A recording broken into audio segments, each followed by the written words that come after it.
Lieutenant Sarah Chen stood in the dimly lit briefing room at 3:22 a.m., her hands steady as she folded the letter and sealed it in a plain white envelope. Outside, the desert wind howled against the walls of the forward operating base, carrying sand that tapped against the windows like urgent whispers.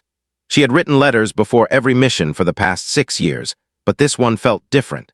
This one had weight that pressed against her chest like a stone. Before we begin, tell us in the comments where in the world you're watching from.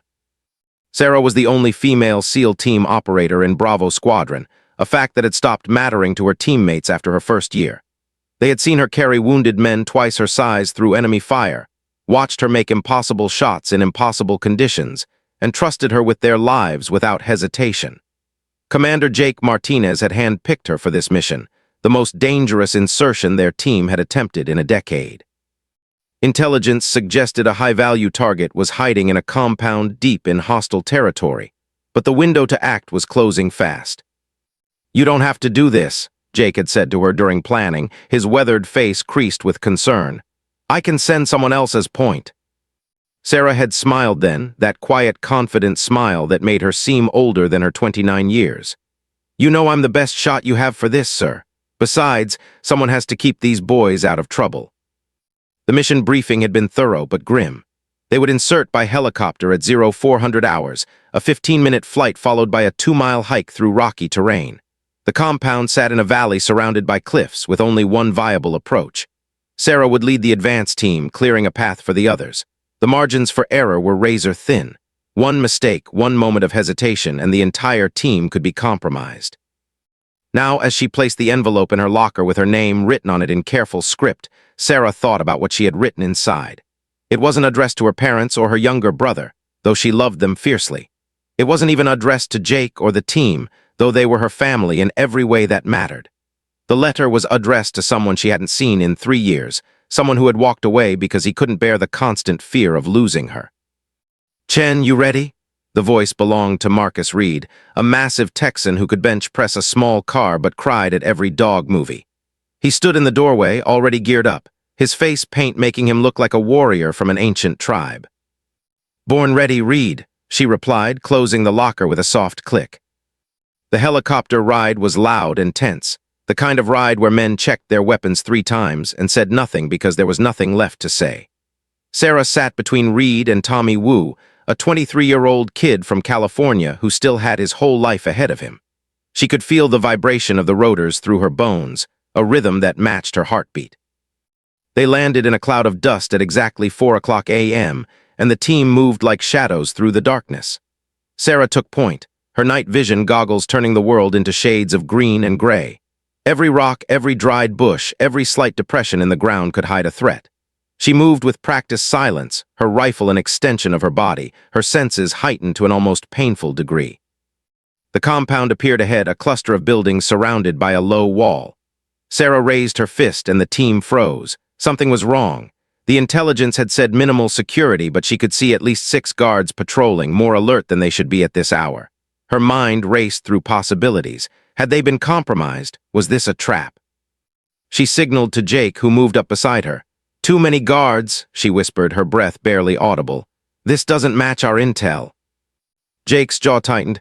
"We proceed, adapt, and overcome." They moved into position, and Sarah's world narrowed to the mission. She took out the first guard silently, then the second. The team flowed around her like water, each man knowing his role perfectly. They breached the compound wall and entered the main building, clearing rooms with practiced efficiency. But when they reached the central chamber, everything went sideways. The room was empty except for a single figure sitting calmly in a chair, a woman with steel-gray hair and eyes that held no fear. "Welcome, Lieutenant Chen," she said in perfect English. "We've been expecting you." Sarah's blood ran cold. "Fall back," she shouted, but it was too late. Doors slammed shut around them, and suddenly the air filled with the sound of weapons being charged.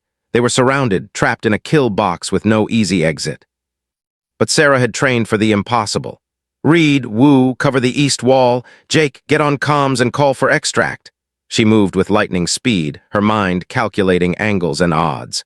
The team responded instantly, forming a defensive position that would have made their instructors proud. The firefight was intense but controlled.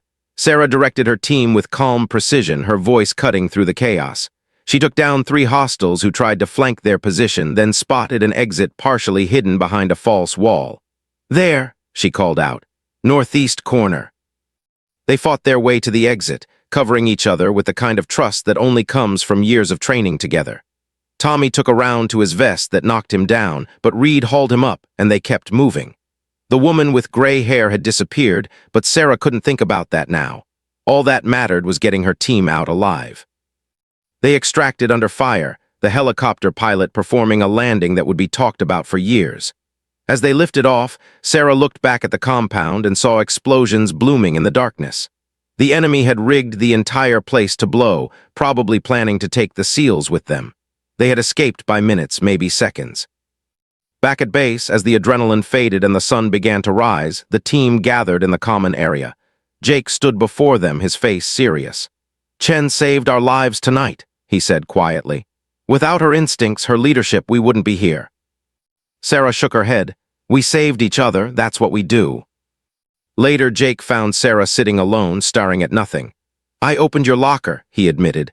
"The envelope fell out, I didn't read it, but I saw the name." He paused. "David Mitchell, I remember him." Sarah nodded slowly. "I wrote him the truth, that this life scares me too sometimes, that I'm not fearless, I'm just trying to do something that matters, that I understand why he left, but that I can't be anyone other than who I am." "You going to send it?" "I don't know yet." Jake sat down beside her. "You know what made me cry reading the name on that envelope? Not that you might not come back, but that even facing that possibility, you were still thinking about love, about connection, about what makes us human." He looked at her with deep respect. "That's real courage, Chen, the kind that can't be taught." 3 days later, Sarah received a response. David had somehow found out about the mission through military channels. His letter was short. "I was wrong to leave. Fear isn't a good reason to walk away from someone who makes you want to be brave. Come home safe. I'll be waiting." Sarah folded the letter carefully and smiled. Sometimes the battles you fight aren't the ones people see. Sometimes the real courage is admitting you need someone, that you don't have to carry everything alone. She had gone into that compound prepared to give everything for her team, but she had come out with something just as valuable, the reminder that even warriors need someone to come home to. That night, the team gathered to watch a movie, and when the rescue dog scene came on, Marcus Reed wiped his eyes unashamedly. Sarah looked around at these men who would die for her without question, who had proven it 100 times over and felt grateful beyond words. This was her family, her purpose, her calling. But now she also had something else waiting, a chance at a different kind of courage, the kind that opens your heart even when you know it might break. The letter she had written before battle had been about fear and hope, about loving someone despite the danger, about being human in a world that demanded you be superhuman. And somehow, impossibly, it had brought her exactly what she needed to keep fighting another day.